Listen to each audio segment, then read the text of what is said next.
आज उपोषणाचा 6वा दिवस आहे। प्रशासनाने अजूनही आपल्या मागण्यांकडे लक्ष दिलेलं नाही। प्रशासनातर्फे कोणीही चर्चा करायला आलेली, सकारात्मक चर्चा झालेली नाही। काय वाटतं? आज उपोषणाचा 6वा दिवस आहे आणि या जात वैधता समितीच्या बाहेर आम्ही गेल्या 6 दिवसापासून बसलेलो आहे। या ऑफिसची आमचं मागणी आहे, पण या ऑफिसमधून सुद्धा आमची कोणी चौकशी केली नाही। प्लस इथले जे कलेक्टर आहेत, SP आहेत, त्यांनी आमची कोणी चौकशी केलेली नाहीये।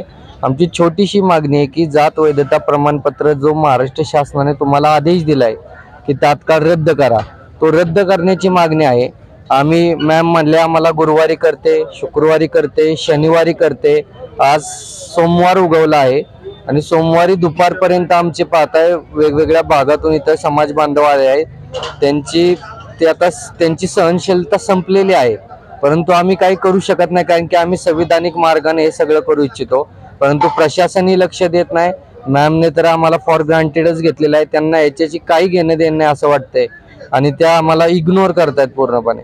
संपूर्ण महाराष्ट्रात उपोषण चालू होते। पंढरपूर असेल, नेवासा असेल, वेगवेगळ्या ठिकाणी वेगवेगळ्या पद्धतीने आंदोलनं झाली। छत्रपती संभाजीनगरमध्ये पण आंदोलनं झाली। तुम्ही उपोषणाला आहात, असं वाटतंय का सरकार नुसतं तोंडाला पानं पुसतंय, हलक्यात घेतंय? 100% सरकार तोंडाला पानं पुसतंय आणि हलक्यात घेतंय। माझंच बघा, मी लोणंदमध्ये उपोषण केलं, म्हसवडला केलं, पंढरपूरच्या उपोषणात मी स्वतः आम्ही दोघं तिथं होतो आणि तिथनं उपोषण स्थगित करून आम्ही इथे येऊन बसलोय, परंतु कुठेही काय होत नाही। नुसती आश्वासनं दिली जातात, वेळ काढूपणा केला जातोय, गाजर दिलं जातंय आणि आम्ही ते घेतोय आणि गप्प बसतोय। परंतु यावेळेस आम्ही ज्या उद्देशाने इथं आलोय की धनगर जात वैधता प्रमाणपत्र रद्द झालं पाहिजे, ते जोपर्यंत होत नाही तोपर्यंत आम्ही मेलो तरी 72 इथनं उठणार नाही। इथं बसलो, मग नंतर मॅडम म्हणले की नाही आता उद्या रविवारी आमचं काम झालेलं नाही, सोमवारी तुम्हाला कसल्या परिस्थितीत निकाल देते। आज सोमवारी 2 वाजलेत आणि अजूनपर्यंत मॅमचा या ऑफिसमध्ये थांग पत्ता नाही। मॅडमच या ऑफिसला आले नाहीत, मॅडमचं बॅक ऑफिस सुद्धा काम करत नाही। या ऑफिसमध्ये आमचे काही प्रतिनिधी आता गेले होते, तर सगळे कारकून इथं आहेत म्हणतात, आमच्या हातात काहीच नाहीये।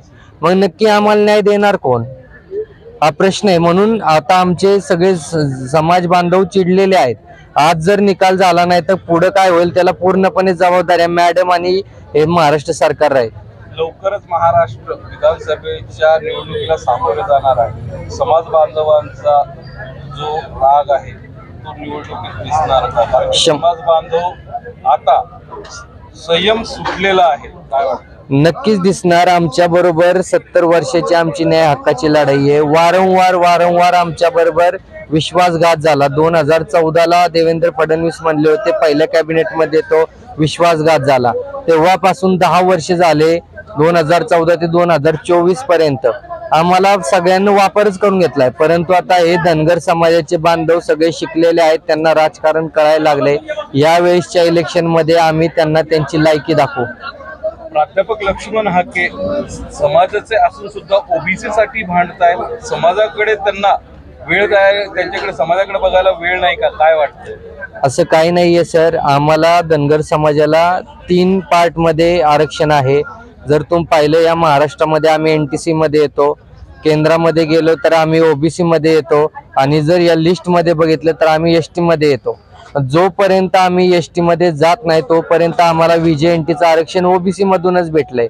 पण त्याही आरक्षणाची संरक्षण करणं हे धनगर समाजाचं काम आहे, कारण की आम्ही त्याच्यामध्ये आहे। त्यामुळे लक्ष्मण हाके सर बरोबर त्यांच्या पद्धतीने त्यांचं काम चाललेलं आहे। सरकारचे आदेश असताना सुद्धा हे बाबू लोक सरकारच्या आदेशाला मानत नाही, ही गेंड्याच्या कातडीची, काय वाटतं? आतापर्यंत गेंड्याच्या कातडीचं सरकारच आम्ही म्हणायचो, परंतु प्रशासन पण गेंड्याच्या कातडीच आहे, कारण की सरकारचा आदेश सुद्धा मानत नाही। सरकारने 1 आठवड्यापूर्वीच ह्यांना लेटर लिहिलंय की तात्काळ धनगरची कास्ट व्हॅलिडिटी रद्द करा, तर पण हे फॉर ग्रांटेड घेत आहेत, उडवाउडवीची उत्तरे घेत आहेत। हे दोन्ही लोकशाहीची 2 चाकं आपण म्हटले जातो, परंतु ही गाडाच नीट चालत नाहीये। एक चाक दुसरीकडे चाललंय, दुसरं चाक दुसरीकडे चाललंय आणि या महाराष्ट्रातल्या या भारतातल्या जनतेला फॉर ग्रांटेड घ्यायला लागलेत। हे सगळे गेंड्याच्या कातडीचे झालेत। आंतरवर्गीय सराटीत कोणाचंही जरी आरक्षण असलं, राजकीय विषय नाही, कोणाचंही आरक्षण असलं तर मुख्यमंत्र्यांपासून सगळ्या मंत्र्यांची रीग लागते. आपल्याकडे बघायला सरकारला वेळ नाही. काय वाटतं? कारण की मुख्यमंत्री जातीवाद करतात. मराठ्यांचे मुख्यमंत्री, त्यांचं उपोषण चाललंय तिथं रीग लावणारच ते. परंतु या 2 कोटी धनगर समाजाची यांना मतं चालतात, परंतु या 2 कोटी समाजाकडे यांना बघायला वेळ नाही. त्यामुळे या वेळेच्या इलेक्शन मध्ये धनगर समाज त्यांना दाखवून देईल की धनगर समाजाची ताकद काय आहे, आणि ते त्यांना सत्तेपासून दूर. जर आम्हाला तुम्ही आमच्या न्याय हक्कापासून दूर ठेवू शकता तर आम्ही तुम्हाला सत्तेपासून दूर ठेवू शकतो. तुम्हाला इथले जे अधिकारी त्यांनी शनिवारपर्यंत आदेश हातात देण्याचं सांगितलं होतं, 6 वाजेपर्यंत आदेश हातात येतो.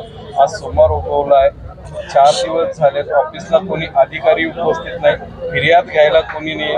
कसं बघायचं? आम्ही बुधवारी इथं आलेलो आहे. बुधवारी आमची मॅडम बरोबर 6 वाजता मीटिंग झाली. त्या मीटिंग मध्ये आम्ही त्यांना गुरुवारचा वेळ दिला होता. मॅडम गुरुवारी इथं 5 वाजता आल्या. शुक्रवारी मॅडम इथं आल्याच नाहीत. शनिवारी मॅडम दुसऱ्या ऑफिसला बसून तुमच्यावरच काम चाललंय असं बोलल्या. परंतु आम्ही आज तुमचा कसल्या परिस्थितीत तुम्हाला निकाल देणारच आहे अशा म्हटल्या. 6 वाजेपर्यंत देणार अशा म्हटल्या. 6चे 7 झाले, 8 झाले. धनगर समाजात ताकद मोठी. धनगर समाजात लढवय्या मल्हार योद्धे कमी नाहीत. हाके सर जरी तिथं करत असतील तर ते करू दे, त्याला आमचं काही ऑब्जेक्शन नाहीये. आणि धनगर समाजामध्ये खूप मल्हार योद्धे आहेत. मी आहे, धरम आहेत, कितीतरी इथं गोळेकर बसलेत, सगळे आहेत. आम्ही आमच्या न्याय हक्कासाठी लढण्यासाठी सक्षम आहोत, असं काही नाहीये. आमचं ओबीसीचं पण आरक्षण आहे, तेही सुरक्षित करणं आमची जबाबदारी आहे. Subscribe now and press the bell icon. Never miss an update.